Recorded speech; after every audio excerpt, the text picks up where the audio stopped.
Moikka! Elikkä tää on nyt sit mun eka video tälle mun omalle kanavalle. Ja tää onkin nyt mun oudottavat. Ja mulla on niitä outoja tapoja riittää vaikka muille jakaa, eli tästä tulee varmaan 5 tunnin video. No ei.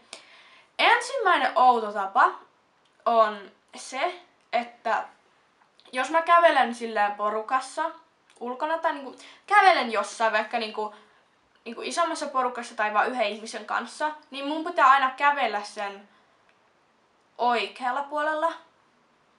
Silleen, että mun tää vasen kylki on sen vieressä. Mä en voi kävellä silleen toisinpäin. Mä en tiedä mikä se on. Se on tosi outo tapa. Ja sit kaikki aina ihmettelee sitä ja mun isä nauraa hirveästi sille, mutta minkäs teet?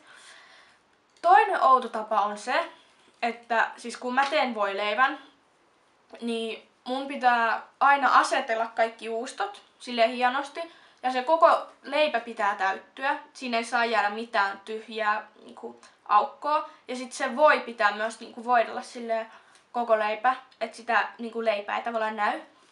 Ja sit jos mä laitan vaikka kurkkua tai tomaattia tai paprikaa, mulla pitää olla tasaluku niitä kasviksia. Vaikka silleen 4 kurkkua ja sinne pitää asetella silleen hienosti silleen plup plup plup plup. Ja se on vähän hassua. Ja sit se mulla on melkein aina, että jos mulla on tomaattia leivällä, mulla on aina 2 tomaattia. Mulla ei voi olla 1 tai 3 tai 4. Se on aina 2. Ja on vähän hassu ihminen. Sitten 3. outo tapa on, tai mä en usko, että tää ei oo silleen niin outo, tai mä oon kuullut aika monet tekee tätä, mutta se on se, että jos mä kävelen jossain ulkona yksinään, tai mä odotan vaikka bussia, niin mä otan mun puhelimen ja leikin, että mä puhun jollekin puhelimessa silleen, hei moi, joo, kyllä mä oon ihan kohta siellä. Ja mä en tiedä miksi mä teen sen. Se on vähän hassua sit. En mä tiedä. Sitten seuraava outo tapa on se, että kun mä kuuntelen musiikkia, niin mun pitää aina ottaa ne korvakuulokkeet pois varmaan minuutin välein kuunnella silleen, että kuuleks mä vaan sen musiikin vai kuuleks kaikki muutkin sen. Ihan järjetöntä se mun touhu, mä vaan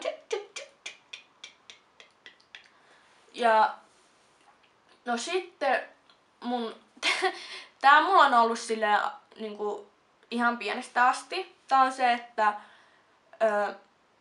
jos mä syön jotain, vaikka appelsiinia, niin mun pitää heti pestä kädet sen jälkeen, koska mä inhoan sitä tunnetta, kun sulla on semmoset tahmeet kädet. Semmoset.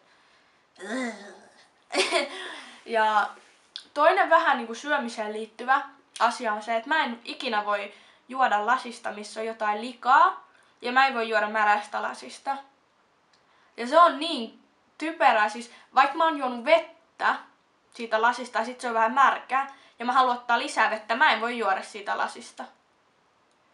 Ja sit mä en todellakaan voi juoda silleen samasta lasista vettä sen jälkeen vaikka mehua. Ei. Sit se on vähän outoa. Ja mun viimeinen outo tapa on se, että jos mulla on käsilaukku mukana, vaikka tämä laukku, niin mun pitää täyttää se ihan täyteen, ei sillä ole mitään väliä. Mä voin tunkea sinne vaikka alushousuja, ei sillä ole mitään väliä, mutta sen laukun pitää olla silleen melkein täynnä. Ja sit sen painaa sille 500 kiloa. Sit mä kannan sitä silleen käsiin, tää sattuu. Ja se on vähän tyhmää, mut niin mä teen. Eli kommentoikaa tonne kommenttiboksiin, jos teillä on jotain outoja tapoja, mitä ne on ja miksi te teette niitä ja milloin te olette aloittanut tekemään niitä tapoja. Mä tosi mielelläni kuulisin teidän oudottavat, voidaan olla outoja yhdessä. Mutta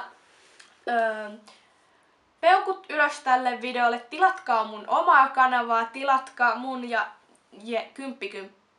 Jennin yhteistä kanavaa Jendine. Sinne tulee videoita joka maanantaisin ja joka torstaisin. mä teen aina videot maanantaisin ja Jenni tekee sitten torstaisin. Ja sinne meidän yhteiselle kanavalle tulee aika paljon silleen tageja ja kaikkia tämmösiä. Ja sitten Jennin kanava, sinne tulee vähän enemmän tämmösiä muotivideoita ja sitten mun kanavalle tulee vähän tämmösiä, varmaan vähän tageja ja jotain vlogeja. Mutta mä yritän tehdä mun tälle omalle kanavalle videoita niin monta kertaa viikossa kun mä pystyn. Mutta mä en valitettavasti joka viikko pysty tekemään, koska mä oon vaan ihminen. Mutta joka maanantaisin mä ainakin teen Jennin kanavalle, että käykää tilaamassa sekin kanava ja jääkää innolla odottaa mun seuraavaa videota. Moikka!